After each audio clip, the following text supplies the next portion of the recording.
আচ্ছা, কালকে কিন্তু গুচ্ছ পরীক্ষা। এখন এই মুহূর্তে ক্লাস কেমন একটা বিষয় না?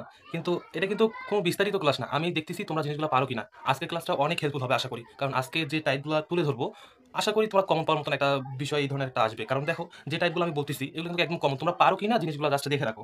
আমি যদি বলি যে মোলারিটি কথাটা দেখো, মোলারিটি তোমরা কিন্তু সবাই জানো মোলারিটি নামটা।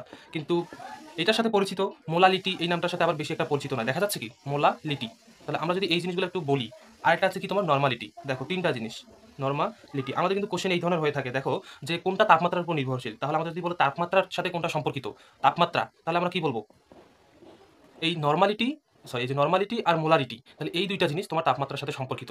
এই যে মোলারিটি বলতে কি? মোল পার তোমার লিটার। মোল পার লিটার। নরমালিটি বলতে N ইকুয়াল টু AC এই সূত্রটা একটু মনে রাখবা। আবার মোলালিটি যেটা বলতেছি আমরা, দেখা যাচ্ছে? দেখা যাচ্ছে। মোল পার কেজি। তাহলে এই জিনিসগুলো একটু খেয়াল রাখতে হবে। কোনটা মোল পার লিটার, কোনটা মোল পার কেজি আর এই যে নরমালিটি সূত্রটা এই জিনিসগুলো একটু মনে রাখবা। আচ্ছা, আমি তারপর যদি তোমাকে একটু জিনিস দেখাই দেখো, এটা বিষয় দিলাম।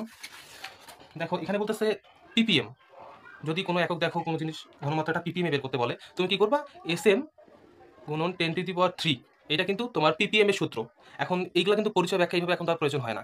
দেখো ঘনমাত্রাটা ধরো তোমার সালফিউরিক অ্যাসিড দিছে, কোশ্চেনটা এই ধরনের যে 0.1 মোল সালফিউরিক অ্যাসিডের ঘনমাত্রা কত, এস কত। এখন আমরা কি করব? আমরা জানি সালফিউরিক অ্যাসিড কত 2, সালফার কত তোমার 32, আবার তোমার অক্সিজেন কত 4 × 16 = 64। এখন দেখো 4 8 6 3 9 তার মানে 98। এটা কিন্তু বুঝতে পারতেছো। আর এই জিনিসগুলো একটু মনে রাখবা যে সালফিউরিক অ্যাসিড 98 ওইভাবে ওখানে সময় থাকে না সেই সময়। তার মানে আমরা যখন সালফিউরিক অ্যাসিডের তোমার ঘনমাত্রা আচ্ছা দেখা যাচ্ছে না কিন্তু। দেখো সালফিউরিক অ্যাসিডের এই যে ঘনমাত্রার কথাটা বলতেছিলাম। সালফিউরিক অ্যাসিডের যখন ঘনমাত্রাটা বের করব তখন আমাদের এস বের করতে হবে। এই এস এর মান কত? 98। আবার না সরি এস এর মান 98 না, এস হচ্ছে কি তোমার দেখো, এস হচ্ছে তোমার ঘনমাত্রাটা এই যে এইটা। এখন তোমাকে চাইছে যে ঘনমাত্রাটা ppm এ বের করো। সেই ক্ষেত্রে আমরা কি করব? এই যে এস বসাবা 0.1, আবার তোমার মোল পারমাণবিক মানে আণবিক ভর যেটা সেটা হচ্ছে 98 এইটা বসাবা। এটার সাথে 10⁻³ গুণ করলে তোমার সেই এককটা ppm এ বের হবে।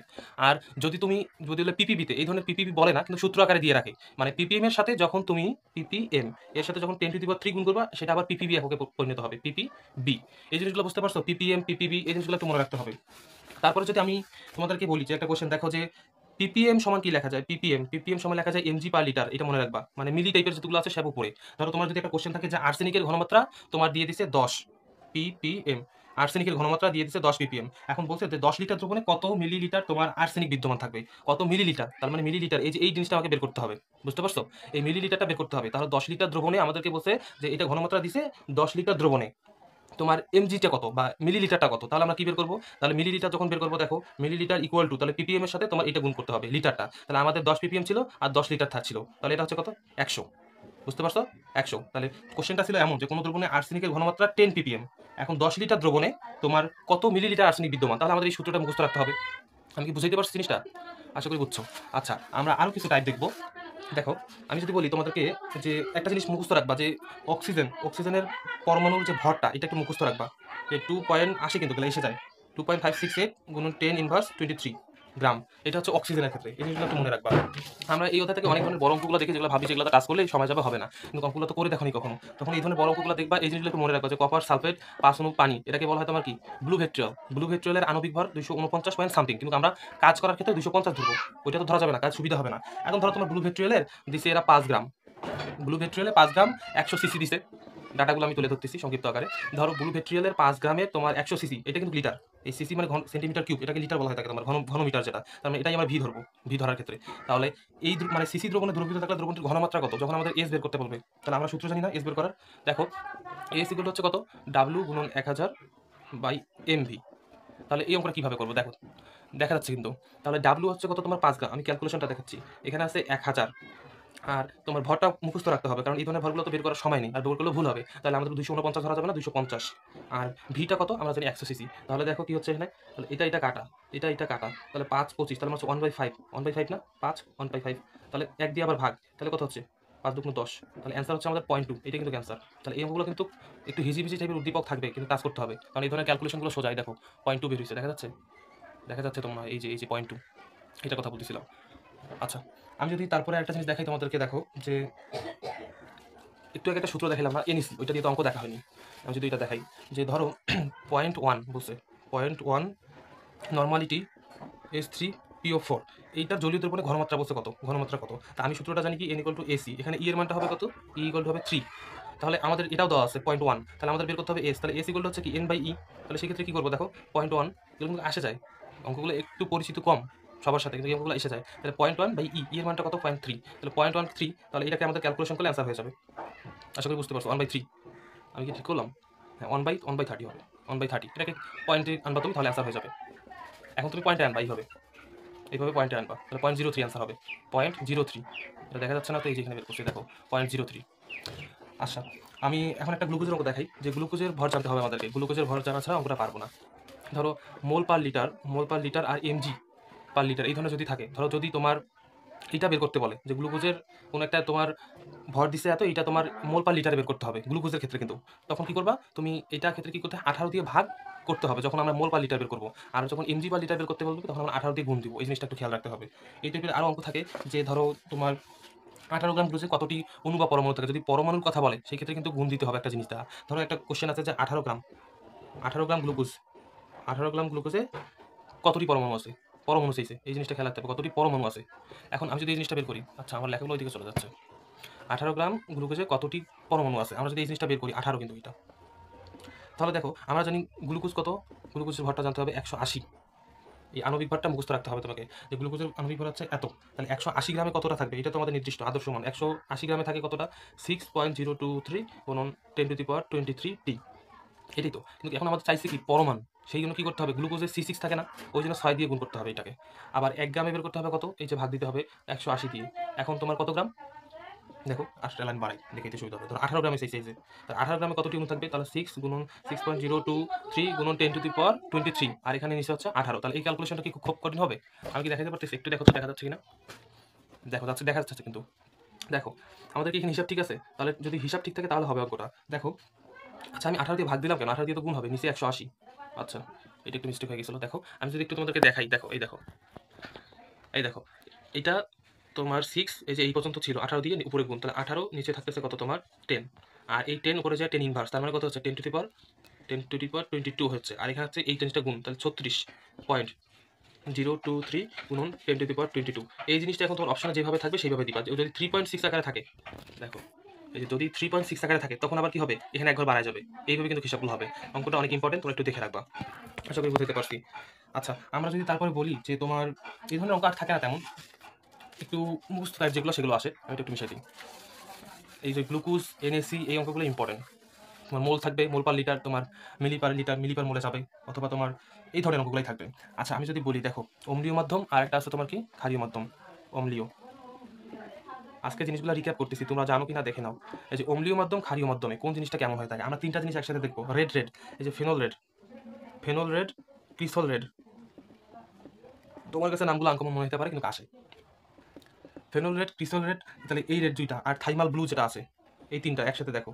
তুমি ওইভাবে বই দেখছো হয়তো মনে নেই, কিন্তু এটা হয়তো তোমার পরীক্ষা হলে চোখে ভাসবে যে ভাইয়া তো এই কথাটা কইছিল। দেখো এই যে এই তিনটা তোমার অম্লীয় মাধ্যমে কি হবে, এই তিনটা অম্লীয় মাধ্যমে তোমার হলুদ বর্ণ দিবে, বুঝছো? অম্লীয় মাধ্যমে যেটা হলুদ বর্ণ দেয়, বাকিটা সেটা কি দিয়ে থাকে, নীল দিয়ে থাকে, এই ধরনের হয়ে থাকে।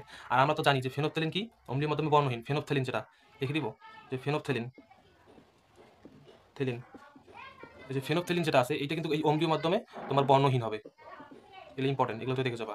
আর এটা কি হবে, ক্ষারীয় মাধ্যমে কি হবে, গোলাপি রঙের হয়ে থাকবে এই যে ফেনোপথেলিনটা, এই জিনিসটা একটু মনে রাখবা। আর মিথাইল অরেঞ্জ, মিথাইল রেড, এই দুইটা লাল অম্লীয় মাধ্যমে, তাহলে একটা মনে রাখলে বাকিটা পাওয়া যাবে। মিথাইল অরেঞ্জ, মিথাইল রেড, এটা লাল হয়ে থাকে, এই তিনটা অ্যাক্সিডেন্টাল মনে রাখবা। মিথাইল অরেঞ্জ, মিথাইল রেড লাল হয়ে থাকে, এটা মনে রাখবা। আর ফেনোপথেলিন বর্ণহীন, এটা মনে রাখবা। এটা কিন্তু আসে যায়, আবার ক্ষারীয় মাধ্যমে গোলাপি, সেটাও আসে। এই জিনিসগুলো একটু হিসাব রাখবা। আচ্ছা, আমরা যখন পরীক্ষা হলে দেখি যে এই ধরনের কোশ্চেনগুলো থাকেই, জারণ বিজারণ, এখানে কি ঘটছে, কোনটা জারিত হয়েছে, কোনটা বিজারিত হয়েছে, আমরা এই জন্য একটা ছক দেখবো। দেখো ছকে যদি বলি যে এটা হচ্ছে 0, এখানে হচ্ছে 1, 2, 3, এইভাবে একটু বুঝো, দেখো তাহলে সুবিধা। এটা তো তোমাদের চোখে ভাসাতে হবে, এটা তো তোমরা জানোই সবাই। আমি এখানে দেখাচ্ছি -1, সরি -2, এই ধরনের, মানে এদিকে মাইনাস। এখন যখন তুমি ডানে যাবা, এটা মনে রাখবা, ডানে যখন যাবা সেক্ষেত্রে তোমার জারণ ঘটবে, বুঝতেছো না? আমি বুঝাচ্ছি উদাহরণ দিয়ে। আবার দেখো এখানে যখন বামে যাচ্ছ তুমি, সেই ক্ষেত্রে কি হচ্ছে, বিজারণ ঘটতেছে। এখন তুমি বুঝবা কি ভাই এগুলা। আমরা যদি এখন দেখি, একটা উদাহরণ দিই, তাহলে বুঝতে পারবা। ধরো ক্রোমিয়াম 6+, এটা কি হচ্ছে তোমার, ক্রোমিয়াম 3+ হচ্ছে। এখন তোমার কোশ্চেনে বলছে এখানে জারণ ঘটছে না বিজারণ ঘটছে। এখন দেখো তো 6 থেকে কি হয়েছে 3, তার মানে হচ্ছে কি, ধরি এখানে 6 আছে, তাহলে 6 থেকে 3 এই দিকে আসতেছে না, তার মানে সেখানে কি হচ্ছে, এখানে এটা বিজারণ করতেছে। এরকম আবার থাকতে পারে তোমার, ধরো ম্যাঙ্গানিজ 7+, ম্যাঙ্গানিজ 7+ থেকে কি হয়, ম্যাঙ্গানিজ 7+ থেকে ধরো Mn2+ হয়েছে। এখন সেক্ষেত্রে কি করতেছে, এই যে মানে বড় থেকে এই দিকে ব্যাক করতেছে, 2 ছোট দিকে আসতেছে, তাহলে দুইটাতেই কি হচ্ছে তোমার বিজারণ করতেছে। আর আর কি বিজারণে ভুল হবে? মনে হয় না ভুল হবে, তোমরা এটা চোখে ভাসাবা। আবার আমি যদি দেখাই যে ধরো আয়োডিন মাইনাস, এবার যদি এরকম হয় যে আয়োডিন -1 থেকে 0 হয়েছে, এবার দেখো তো জিনিসটা এই যে আয়োডিন -1 এইদিকে ছিল, এখন 0 হয়েছে বলতে কি এইদিকে গেছে না, তাহলে কি ঘটছে এখানে? এটা জারিত হয়েছে, মানে জারণ ঘটছে এখানে, বুঝতে পারছো? জারণ বিজারণ কোনটাই কি ঘটতেছে। আচ্ছা আমরা জারণ বিজারণ দেখলাম, এখন জারক একই সাথে বিজারক, এই ধরনের কোশ্চেনগুলো আসে, কোনটা একই সাথে জারক প্লাস বিজারক, এই ধরনগুলো একটু আমরা মনে রাখবো। জারক প্লাস বিজারক, জারক প্লাস বিজারক একসাথে কোনগুলো, এই উদাহরণগুলো একটু মনে রাখবো। দেখো ওজন, এই যে FeCl3 তোমার মনে থাকে না, কিন্তু এইখানে দেখো এই কারণে মনে থাকবে, কোনো কিছু জিনিস শুনলে দেখলে বেশি মনে থাকে। সালফার ডাইঅক্সাইড, আবার তোমার যদি বলি যে দুইটা টাইপের, যে এই ধরনের এই নাইট্রিক অ্যাসিড আর SNO2, এই যে এই দুইটাই কিন্তু তোমার জারক বিজারক হিসেবে কাজ করে থাকে। আবার H2O2, এগুলোই আসে আর্সেনের বাইরে, মানে কোনগুলো জারক বিজারক দুইটা হিসেবে কাজ করে থাকে একটু দেখে রাখিও, এগুলো কাজে লাগবে। আচ্ছা আমি দুইটা মনে হয় অঙ্ক লিখে রাখছি, তোমাদেরকে দেখাবো, কিন্তু আমি জানি তোমরা এই সূত্রগুলো জানো, এই সূত্রগুলো জানো যে একদম এই জন্য সূত্রগুলো যে V1S1 প্লাস V2S2 বাই মোট যখন বের করতে বলে V1 প্লাস V2, মানে তোমার ধরো কত পরিমাণ একটা ঘনমাত্রা লাগবে, এই ধরনের যদি মোট চাই সেক্ষেত্রে এই সূত্র ব্যবহার করা হয়ে থাকে। আবার তুমি জানো যে মোট সংখ্যাগুলো তোমার কিন্তু একটার জায়গায় আরেকটা ব্যবহার করা হয়, যেমন পটাশিয়াম পারম্যাঙ্গানেটের ক্ষেত্রে ব্যবহার করা হয় কত, যখন অঙ্ক করবো তখন উল্টাই দিতে হয়। পটাশিয়াম পারম্যাঙ্গানেটের ক্ষেত্রে 5, এই যে Cr2O7 এটার ক্ষেত্রে 6 ব্যবহার করা হয় থাকে, K2 Cr2O7, হ্যাঁ এটার ক্ষেত্রে 6, এই তিনটাই জানা লাগবে, আর কিছু লাগবে না। S2O2 এর ক্ষেত্রে 2 ব্যবহার করা হয় থাকে, এগুলো একটু দেখে রাখবা। এখন আমি যদি তোমাদেরকে অঙ্ক দেখাই, এগুলো দিয়ে দেখো, আমি কিন্তু লিখে রাখছি, তাহলে আমার সুবিধা হবে জিনিসটা, কারণ সময় শর্ট, ওইভাবে তো দেখানো কোনো পসিবল নেই। আচ্ছা তোমাকে দেখতে পারতেছো? যদি দেখতে পারো আমি এখান থেকে অঙ্কটা করবো। এই হে আমার তো কলমও নেই সাথে। আচ্ছা আমি তোমাকে দেখাচ্ছি, দেখো অঙ্কটা কি বলছে, আগে অঙ্কটা পড়ি। 40 ml 0.5 মোল, তাহলে বুঝতে পারতেছো অঙ্ক পড়ার মাত্রই বুঝে নিতে, এটা হচ্ছে V1, এটা হচ্ছে S1, এটা হচ্ছে কত 40, ভুল লিখছি, এটাও হবে ml, তাহলে 40 ml 0.25, তাহলে এটা হচ্ছে কত তোমার V2, এটা হচ্ছে কত S2, তাহলে সবই তো দেওয়া আছে, এত মোল মিশিয়ে তোমার 2 মোল, তার মানে এটা কিন্তু আরেকটা আছে। তার মানে দেখো তোমার এখানে 40, এখানে তোমার দেওয়া আছে 40, এখানে আবার বলতেছে কি 2 মোল, তাহলে এখানে একটা মোল আছে, মোল সংখ্যা আছে, হিসাব করতে হবে। তার মানে এটা হচ্ছে কত, এখানে S1 দিছি S2 দিছি, তাহলে এটা আমরা রাখি, এটা আমরা বুঝতেছি না। এখন এখন বলতেছে যে সোডিয়াম হাইড্রোক্সাইড দ্রবণে প্রশমিত করতে কি পরিমাণ সোডিয়াম হাইড্রোক্সাইড লাগবে, তাহলে আমরা কি এটা সূত্র জানি যে কি পরিমাণ লাগবে? তাহলে দেখো তো যে তোমার এইভাবে দেখা যাচ্ছে, আমি একটু এদিক দিয়ে করতেছি, দেখো V1 S1 V2 S2, আমি বুঝতেছি না যে আমার কি লাগবে বের করতে, তাহলে আমরা সূত্র ফেলাই দিব, আমরা তো এটা জানি যেহেতু দুইটা করে দেওয়া আছে, এই সূত্রটা ফেলাবো, তাহলে এইটাই হবে আমাদের অ্যান্সার। তাহলে আমরা যদি দেখি V1 কত দেওয়া ছিল 40, তোমার মোলারিটি কত দেওয়া ছিল দেখো, এই যে এইটা মান বসাচ্ছি, এইটা মান বসাচ্ছি, তাহলে 40.5। তোমার V2 কত দেওয়া ছিল দেখো, এই যে এইটা, তাহলে কত হচ্ছে 40 গুণন 0.25। এখন দেখো তুমি হিসাব করতে পারো কিনা, এই যে V1 প্লাস V2, সরি এটা এই জন্য বুঝতেছি না যে এখানে 2 মোল বলছে না, এটা 2 লিটার হবে তোমার, মানে মোট যে আয়তনটা, তাহলে তোমার এটা বের হবে। দেখো এই যে V1 প্লাস V2 আমরা এটা এইভাবে দিব না, যদি এটা জিনিস দেওয়া না থাকে 2 লিটার, তখন আমরা এই দুইটা যোগ করে দিব, আর যদি এরকম দেওয়া থাকে যে মোট লিটারটা এই ধরনের 2 লিটার, সেক্ষেত্রে এটা নিচে দিব, তাহলে এটা ক্যালকুলেশন করলে আমাদের অ্যান্সারটা হবে। তাহলে এটা হচ্ছে 4 5 20 20, এখানে হচ্ছে তোমার কত 4 25 100, তার মানে 10, এটা হচ্ছে 2, তাহলে কত হচ্ছে 30 15। আশা করি বুঝতে পারছো। তার মানে আমি যদি অঙ্কগুলো না বুঝি, আমাকে কি কি ডাটা আছে সেই ডাটাগুলো আগে লিখে রাখতে হবে, তাহলে আমি সূত্রটা বের করতে পারবো, যেটাতে এই সূত্র হবে। তুমি যদি এই জিনিসটা অঙ্কটা পুরো না বুঝো, তাহলে মনে হবে যে আমার S2 বের করতে হবে, কিন্তু আমার তো এখানে 4টাই দেওয়া আছে, আর 4টা দেওয়া থাকলে কি সূত্র হবে, বুঝতে পারছো?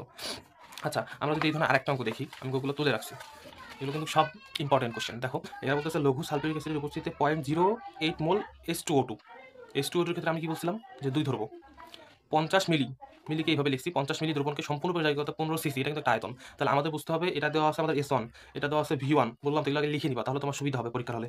আর এটা হচ্ছে কত V2, পটাশিয়াম পারম্যাঙ্গানেট, তার মানে এই এত দ্রবণের প্রয়োজন হয়, পটাশিয়াম দ্রবণের ঘনমাত্রা কত, তার মানে আমরা তিনটা জিনিস দেখলাম আছে S1 V1 V2, তার মানে S2 বের করতে হবে। সূত্রটা দেখে কিন্তু বুঝলাম, ডাটাগুলো যখন লিখলাম তারপরে দিয়ে বুঝতে পারলাম। সেই ক্ষেত্রে কি করব, আমরা S2 বের করব। এখন এই S2 বের করার জন্য আমাদের সাথে যে এই সংখ্যাটা থাকে, তুল্য সংখ্যা, এটা দিতে হবে। V1 S1 V2 S2 এর সাথে E1 আর এর সাথে E2। এখন অনেকে ভেজাল করে যেখানে 2 দিব এখানে 1 দিব, মানে কোনটার কোনটা সেই জিনিসটা ভুল করে থাকি আমরা, এই জিনিসটা ভুল করা যাবে না। আচ্ছা আমি যদি দেখাই, এখানে দেখো তোমার যখন H2O2 ব্যবহার করছে, অক্সাইডটা যেটা যখন বের করছে, সেই ক্ষেত্রে 2 ব্যবহার করছে না, এই 2 যে জায়গায় আছে প্রথমে আছে, প্রথমেরটা মানে S1 এর সাথে 2 বসাই দিব, এটার ক্ষেত্রে কিন্তু 2 হবে, তার মানে এখানে আমরা 2 বসাই দিব, এইটারটা ওইখানে দিব না, আবার যেইটা সেইখানেই দিব সেটা, এই অঙ্কটার ক্ষেত্রে। আবার V1টা কত দেওয়া আছে, V1টা দেওয়া আছে 50, এই যে V1 50, S1 কত দেওয়া আছে, S1 দেওয়া আছে 0.08, তাহলে 0.08। আচ্ছা V2 কত দেওয়া ছিল, এই যে V2 দেওয়া ছিল 15 সিসি, এইটা আর এটা কিন্তু একই, কিন্তু একটা মিলি হিসেবে দিচ্ছে, একটা সিসি হিসেবে দিচ্ছে, তাহলে এটা এখানে তোমার কত হচ্ছে 15। আর আমাদের তো S2 বের করতে হবে, আর এই ক্ষেত্রে E2 কত হবে, এটা কি ছিল পটাশিয়াম পারম্যাঙ্গানেটের যেটা, সেটাই দেবো, একটু আগে লিখলাম না সেই জিনিসগুলো। পটাশিয়াম পারম্যাঙ্গানেট কত ছিল 5, সেটা দিলাম। এখানে কিন্তু চেঞ্জ হবে না এই অঙ্কটার ক্ষেত্রে, এইটারটা এখানে দেবো, ওইটারটা এখানে দেবো, এই অঙ্কের ক্ষেত্রে চেঞ্জ হবে না, যার যেটা সেটাই বসাতে হবে। তাহলে এইটা ক্যালকুলেশন করলে আমার অ্যান্সারটা হয়ে যাচ্ছে। তাহলে S2 বের করতে হবে, এই দুইটা এদিকে নিচে নামাই দিই, তাহলে 15 গুণন 5, তাহলে আমাদের S বের হচ্ছে, বুঝতে পারছো? এই যে এসটা বের করতেছি আমরা, এই যে S। তাহলে দেখো তো এখানে কি হয়, আমরা যখন এই জিনিসটা ক্যালকুলেশন করবো, তাহলে দেখো এখানে 0.08 ছিল, তাহলে আমি যদি এখানে 2 ঘর বাড়াই দিই, তাহলে এই মানে এই 2 100 দিয়ে গুণ দিই, তাহলে হচ্ছে 8, এখানে আর থাকতেছে না কোনো। এই যে উপরে 100 দিয়ে গুণ দিচ্ছি, নিচেও 100 দিয়ে গুণ দিলাম। এই যে 50, 50 দুগুণে 100, ক্যালকুলেশন সোজা করে নিতে হবে। 2, 4 দুগুণ 8, তাহলে উপরে থাকতেছে কত? 4 দুগুণ 8, উপরে থাকতেছে 8, আর নিচে কত থাকতেছে? 5 15 75। তাহলে এখন ক্যালকুলেশনটা ছোট হইল না? এখন তুমি এটা ইজিলি করতে পারবা। এই যে 75 কে 75, তার মানে 0.1 এই ধরনের আসবে। অ্যান্সারে যখন দেখবা এই ধরনের আছে, সেটা 0.1 পয়েন্ট সামথিং, সেটা দিয়ে দিবা। আশা করি এই ধরনের কোনো প্রবলেম হবে না।